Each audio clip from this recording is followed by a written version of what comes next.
Pozdravljeni v novem Q&A-ju. Današnje vprašanje se glasi: ali preko AEQ metode dostopamo do podzavesti in kako jo čistimo? Z AEQ metodo vplivamo na podzavest, vendar ne direktno, temveč prek telesa in občutka za resnico, ki jo telo ima,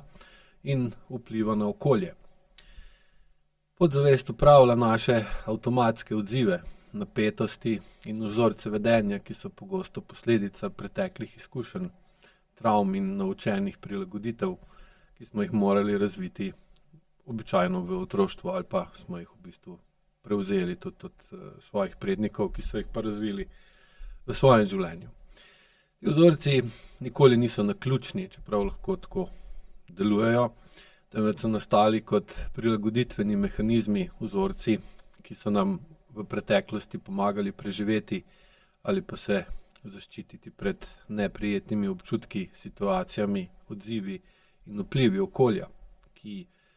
pogosto ali pa v glavnem deluje skozi te podzavestne vzorce, medtem ko otrok še ne. Čiščenje podzavesti ne pomeni, da bi te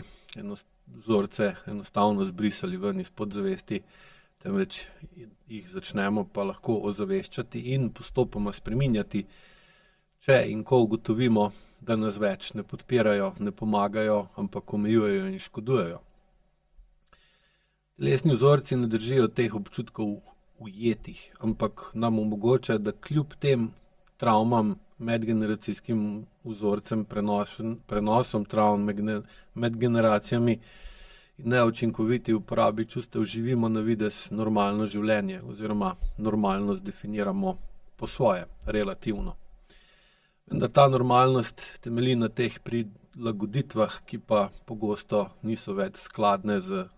dejanskim delovanjem sveta v sedanjem trenutku, kar pa vodi v nerazumevanje sebe, ker ne razumemo svet, napetosti v telesu, kronične zakrčenosti, kronične utrujenosti in seveda tudi neučinkovito komunikacijo z okolico, kar je pa seveda potem tudi vedno večji problem. AEQ pomaga tako, da omogoča nižanje senzorno-motorne amnezije, kar je naloga AEQ vaj, in povečuje sposobnost zavedanja telesa in njegovih odzivov strani naše zavesti. To nam omogoča, da lažje opazimo, da imamo 3 šefe našega delovanja: zavest, podzavest in okolico, ter da razumemo, kako vplivajo drug na drugega in na nas, oziroma na tisti del od nas, ki se ga zavedamo. Ko postanemo še zraven čustveno bolj zreli, lahko skladno s tem povečujemo vpliv zavesti na telo in okolico, ob tem pa seveda spoštujemo in razumemo interese, sposobnosti ter tudi omejitve telesa, kar je običajno problem. Seveda pogosto pa tudi okolice, ki ima tudi svoje omejitve. Pomemben del procesa spreminjanja podzavesti je razumevanje procesov, ki oblikujejo podzavest, kako nastane, kaj vse vpliva na njo, kako okolica vpliva na njeno delovanje. To znanje je v bistvu ključnega pomena za učinkovito preoblikovanje teh vzorcev s pomočjo AEQ vaj, saj brez tega razumevanja ne moremo razumeti, zakaj smo te vzorce sploh razvili, jih zaradi tega potem tudi ne opazimo ali pa ne moremo verjeti, da jih imamo in kako jih lahko spremenimo. Informacije dobijo posamezniki skozi učenje in vodenje AEQ učiteljev, še posebej srednje, višje in visoke stopnje, ki jim pomagajo prepoznati vzroke za njihovo trenutno stanje in jim omogočajo bolj zavestno delovanje v vsakdanjem življenju. Zato se pri vsakem učitelju, AEQ učitelju, vedno učite in vaje, in teorijo, filozofijo ter razlago. Recimo, nekdo, ki je bil kot otrok pogosto kritiziran in kaznovan, je skozi leta zaradi tega strahu pred prihodnostjo in negotovostjo, kronično negotovostjo, ki jo je imel v sebi zaradi vedenja okolja, prilagodil tako, da je razvil napetost, kronično napetost mišic trebuha, prsnega koša, ramen in vratu, kar mu je takrat omogočalo, da je ta čustva strahu, krivde, sramu mogoče tudi razočaranja in ogorčenja potlačil v sebe ter notranjega stanja in prepričanj o sebi navzven ni kazal. Taka oseba lahko pogosto razvije skozi leta na zunanjo ravno nasprotno delovanje. Ta vzorec mu je sicer pomagal preživeti otroštvo, saj mu je takrat zmanjšal bolečino zavrnitve, a mu je v odrasli dobi povzročil težave z dihanjem, kronične bolečine v vratu, s presnovo, s prebavo, s srcem, neprožnost, togost in nezmožnost sproščenega izražanja čustev, kar pa seveda vedno močneje vpliva na njegovo življenje, njegovo partnersko zvezo, poslovno uspešnost in tudi odnos do njihovega oziroma do njegovega lastnega otroka. S pomočjo AIQ vaj lahko ta oseba postopoma poveča občutek v telesu, kako je in zakaj je tako,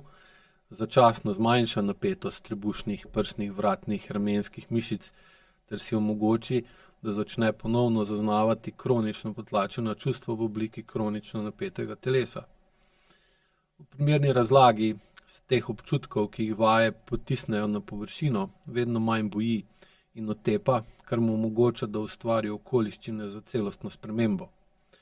Ko se ta povezanost med zavestjo in telesom in okolico izboljša, se zmanjša občutek kronične in iz preteklosti izvirajoče ogroženosti, ki je bila takrat sicer nujna za to, da je nadziral lastne občutke in se z njimi ni spravljal še v večjo stisko ali v še bolj neprimeten položaj, ker drugače takrat niti ni bilo mogoče. Sedaj pa gre lahko naprej v višjo čustveno zrelost, drugačno vedenje,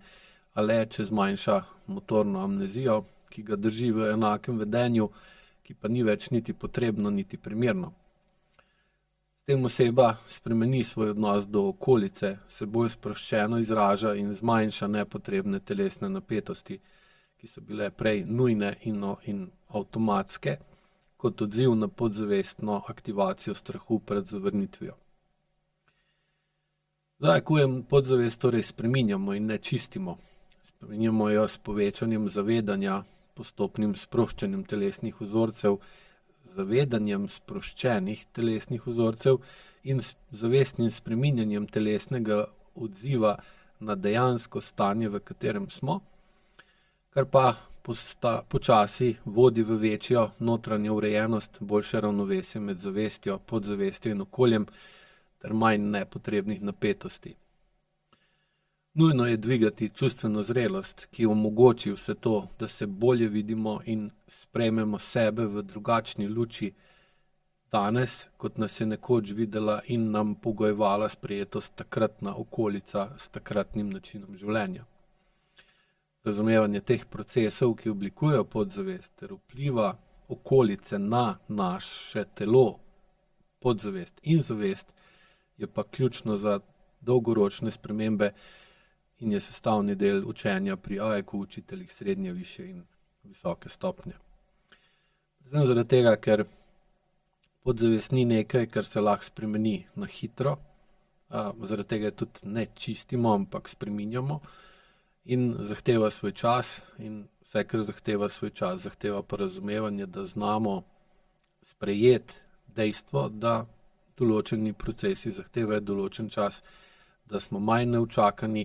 in da gremo v spreminjanje telesa na za telo in okolico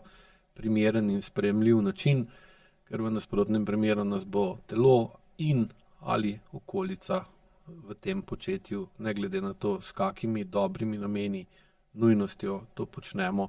zavrgla, zavrnila in spravila dejansko včasih dobesedno na kolena. Hvala lepa in lep pozdrav.